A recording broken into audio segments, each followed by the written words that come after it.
Assalamualaikum warahmatullahi wabarakatuh. Perkenalkan, kami dari kelompok 3 ingin mempresentasikan tentang kaifiyat tayamum dan etika istinja. Pengertian tayamum. Kata tayamum menurut bahasa sama dengan al-qasdu yang berarti menuju, memaksudkan atau menyengaja. Sedangkan menurut pengertian syara, tayamum adalah menyengaja menggunakan tanah yang menyucikan untuk menyapu kedua tangan dan wajah dengan niat agar dapat mengerjakan sholat sepertinya. Tayamum adalah pengganti wudhu atau mandi, sebagai rukhsah keringanan untuk orang yang tidak dapat memakai air karena beberapa halangan, uzur, yaitu karena sakit, karena dalam perjalanan, karena masuk waktu sholat dan sudah berusaha mencari air. Tayamum juga merupakan keistimewaan umat Nabi Muhammad SAW. Dasar hukum tayamum. Dasar dari Al-Quran tentang tayamum disebutkan dalam firman Allah Subhanahu wa Ta'ala dalam Quran Surah Al-Maidah ayat 5. Hai orang-orang yang beriman, apabila kalian hendak mengerjakan sholat, maka basuhlah muka kalian dengan tangan kalian sampai siku, dan usaplah sebagian kepala kalian, dan usaplah pula sebagian kaki kalian sampai dengan kedua mata kaki. Jika kamu junub, maka mandilah.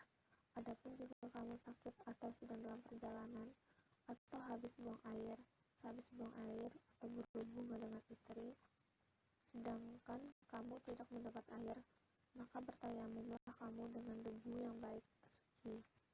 Usaplah wajahmu dan tanganmu dengan debu itu. Allah tidak ingin menyulitkan kamu, tapi Dia hendak membersihkan kamu dengan menyempurnakan nikmat-Nya bagimu supaya kamu bersyukur. Adapun dari hadis riwayat Al-Bukhari dan Muslim, bahwa seseorang datang kepada Umar radhiyallahu anhu, lalu ia berkata, "Saya junub, tapi saya tidak mendapatkan air."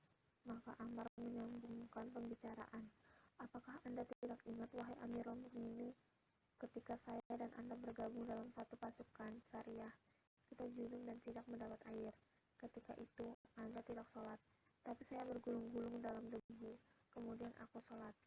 Maka Nabi Muhammad SAW bersabda, "Sebetulnya kamu cukup menepuk kedua tanganmu itu, kemudian kamu sapu wajah dan kedua telapak tanganmu."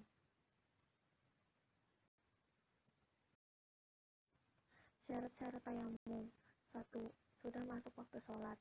Tayamum disyaratkan untuk orang yang terpaksa. 2. Sudah diusahakan mencari air, tetapi tidak mendapat, sedangkan waktu sholat sudah masuk. 3. Dengan tanah yang suci dan berdebu. Menurut pendapat Imam Syafi'i, tidak sah tayamum selain dengan tanah. 4. Menghilangkan najis.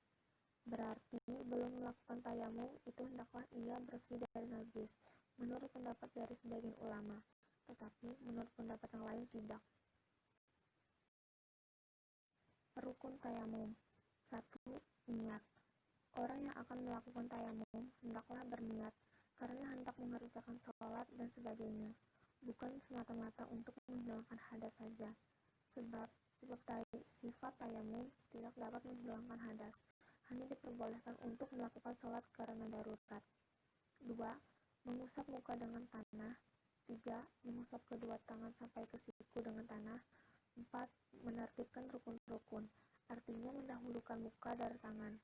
Alasannya sebagaimana keterangan menertibkan rukun tayamum yang telah lalu. Sebagian ulama ada yang berpendapat bahwa tidak wajib menertibkan rukun tayamum.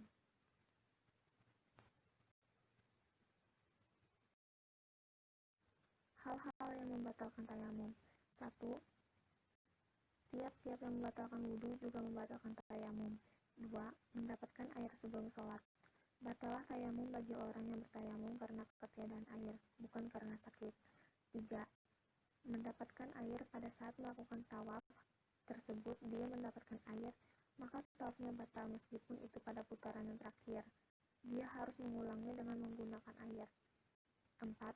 Seandainya setelah melakukan sholat mendapatkan air, namun waktu sholat tersebut masih panjang, apakah wajib untuk mengulang Imam yang berpendapat tidak wajib mengulangi sholat, namun jika dia mendapatkan air, maka sholatlah yang dikerjakannya adalah sah, dan seluruh ahli fikih juga berpendapat semacam ini. 5. Hukum orang yang bersuci dengan tayamum sama seperti hukum orang yang bersuci dengan air. Menurut mazhab Syafi'i, jika seseorang melakukan tayamum dengan memenuhi syarat dan dia berniat untuk melakukan sholat fardu saja, tayamum menjadi batal dikarenakan hadas besar dan kecil, hilangnya uzur dan sekitar serta mendapat air, ditambah dengan murtad. Pengertian istinja. Istinja adalah bersuci sesudah buang air besar atau air kecil.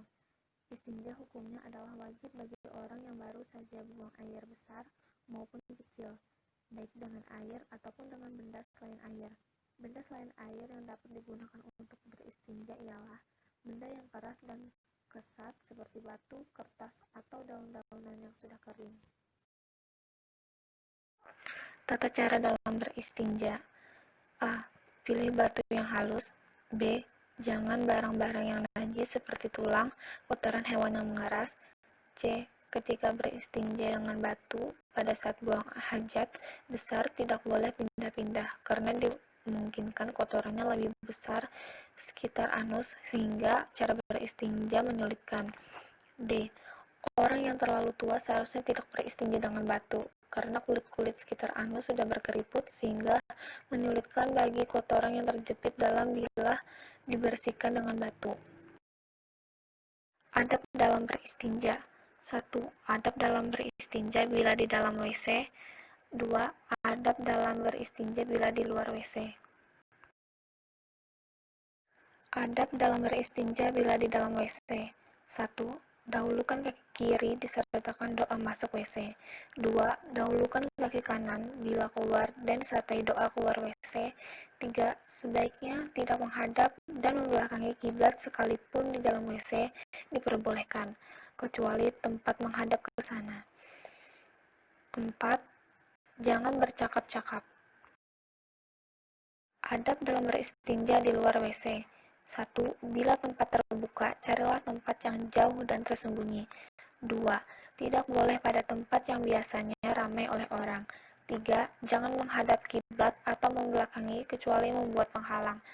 4. Jangan di atas pohon atau di atas pohon yang berbuah.